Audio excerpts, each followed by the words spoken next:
जय माता दी दोस्तों, मैं हूँ शिवंगिता। मैं आज आपको बताऊंगी मौनी अमावस्या के बारे में, साथ में इसकी वार्त कथा सुनाऊंगी। दिन व तिथि, पूजा विधि, मुहूर्त, स्नान दान का महत्व, इस दिन क्या करें क्या ना करें, ये सारी सटीक जानकारी दूंगी। तो वीडियो स्टार्ट करते हैं। सुख समृद्धि चैनल पर आप सभी का स्वागत है। माघ माह कृष्ण पक्ष की अमावस्या को माघी अमावस्या या मौनी अमावस्या कहा जाता है। शास्त्रों में इस दिन मौन रहकर दान और स्नान करने का विशेष महत्व बताया गया है। मान्यता है कि इस दिन पवित्र नदी में स्नान के बाद दान करने से शुभ फल की प्राप्ति होती है। इस दिन किए गए दान पुण्य और पूजन से अन्य दिनों की तुलना में हजारों गुना पुण्य प्राप्त होता है और ग्रह दोषों के प्रभाव भी कम होते हैं। अब हम जान लेते हैं इस साल मौनी अमावस्या कब है और इसका क्या महत्व है। इस दिन प्रातः स्नान के बाद सूर्य को दूध तिल से अर्घ्य देना भी विशेष लाभकारी होता है। तो अब हम जान लेते हैं कब है मौनी अमावस्या। हिंदू पंचांग के अनुसार इस साल माघ माह के कृष्ण पक्ष की अमावस्या तिथि की शुरुआत 9 फरवरी को सुबह 8:02 से होगी। अगले दिन यानी 10 फरवरी को सुबह 4:28 पर इसका समापन होगा। ऐसे में इस साल 9 फरवरी को मौनी अमावस्या मनाई जाएगी। अब हम जान लेते हैं मौनी अमावस्या का महत्व। सभी अमावस्या तिथियों में मौनी अमावस्या को सर्वश्रेष्ठ माना जाता है। मौनी अमावस्या के दिन मौन रहना बेहद शुभ होता है। इस दिन सुबह किसी पवित्र नदी में स्नान जरूर करें। वहीं जो लोग किसी पवित्र नदी में स्नान करने में असमर्थ है, वे घर पर ही पानी में गंगा जल मिलाकर स्नान कर सकते हैं। इसके अलावा अमावस्या के दिन तिल के लड्डू, तिल का तेल, वस्त्र और आंवला दान में देना शुभ माना जाता है।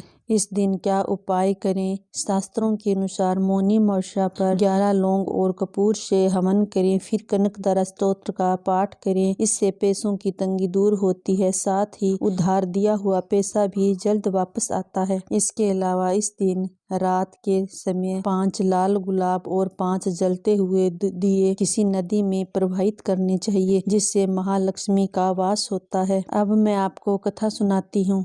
पौराणिक कथा के अनुसार कांचीपुरी में एक ब्राह्मण निवास करता था। उन ब्राह्मण का पुत्र और एक पुत्री थी। पुत्री का नाम उन्होंने गुणवती रखा था। ब्राह्मण ने 7 पुत्रों का विवाह करके अपने सबसे बड़े पुत्र को बेटी के लिए वर खोजने भेजा। उसी समय एक पंडित ने पुत्री गुणवती की जन्म कुंडली देखकर बताया कि होते होते यह कन्या विधवा हो जाएगी। यह सुनकर ब्राह्मण ने पंडित से पूछा कि पुत्री के इस वैधव्य दोष का निवारण कैसे होगा। जिस घर पंडित ने बताया कि सोमा का पूजन करने से वेद दोष दूर होगा। पंडित ने सोमा के बारे में बताया कि वह एक धोबिन है, उनका निवास स्थान सहस्रदीप है, उन्हें पहले प्रसन्न करो और गुणवती के विवाह से पूर्व उन्हें यहाँ बुला लो। ब्राह्मण देव स्वामी का सबसे छोटा लड़का बहन को अपने साथ लेकर सहस्रदीप जाने के लिए सागर तट पर चला गया। सागर पार करने की चिंता में दोनों एक वृक्ष की छाया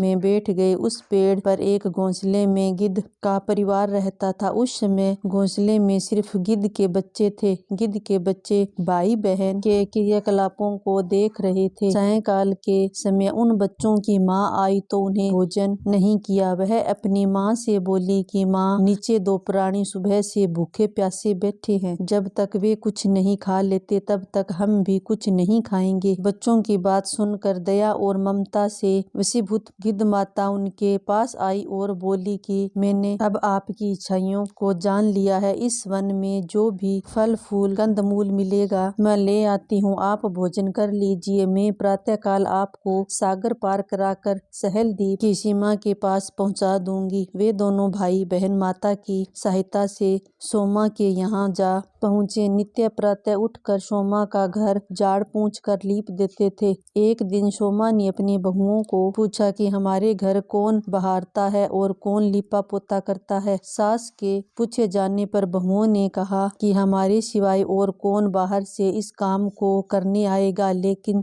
सोमा को उनकी बातों पर विश्वास नहीं हुआ। एक दिन इस रहस्य को जानने के लिए वह सारी रात जगी और सब कुछ प्रत्यक्ष देखकर जान गई। इस दौरान सोमा का उन भाई बहन से वार्तालाप हुई। भाई ने सोमा को बहन संबंधी सारी बात बता दी। सोमा ने दोनों भाई बहन को श्रम साधना और सेवा से प्रसन्न होकर उचित समय पर उनके घर पहुंचने का वरदान देकर कन्या के वैधव्य दोष निवारण का आश्वासन दिया, मगर भाई ने उसे अपने साथ चलने का आग्रह करने पर सोमा उनके साथ चल दी। चलते समय सोमा ने बहुओं से कहा, मेरी अनुपस्थिति में यदि किसी का देहांत हो जाए तो उसके शरीर को नष्ट मत करना, मेरा इंतजार करना। इसके बाद सोमा उन दोनों भाई बहन के साथ कांचीपुर पहुंच गई, जिसके दूसरे दिन ही गुणवती के विवाह का कार्यक्रम तय हो गया। सप्तपदी होते हुए उसका पति मर गया। सोमा ने तुरंत अपने संचित पुण्य का फल गुणवती को प्रदान कर दिया। तुरंत ही उसका पति जीवित हो उठा। सोमा ने उन्हें आशीर्वाद देकर अपने घर चली गई। उधर गुणवती को पुण्य फल देने से मार्ग में पीपल वृक्ष की छाया में श्री हरि विष्णु का पूजन किया और 108 परिक्रमा लगाई, जिसके पूर्ण होने पर उसके परिवार के मृतक जन जीवित हो उठे। बोलो श्री कृष्ण भगवान की जय। आई होप मेरी वीडियो आपको अच्छी लगी होगी, तो आप मेरे चैनल को सब्सक्राइब करें, जिससे हर नई वीडियो की नोटिफिकेशन आपके पास सबसे पहले पहुंच सके। अगर आप किचन टिप्स के बारे में जानना चाहते हो तो HBT टिप्स चैनल को विजिट करें। लिंक आपको इसका बायो में मिल जाएगा।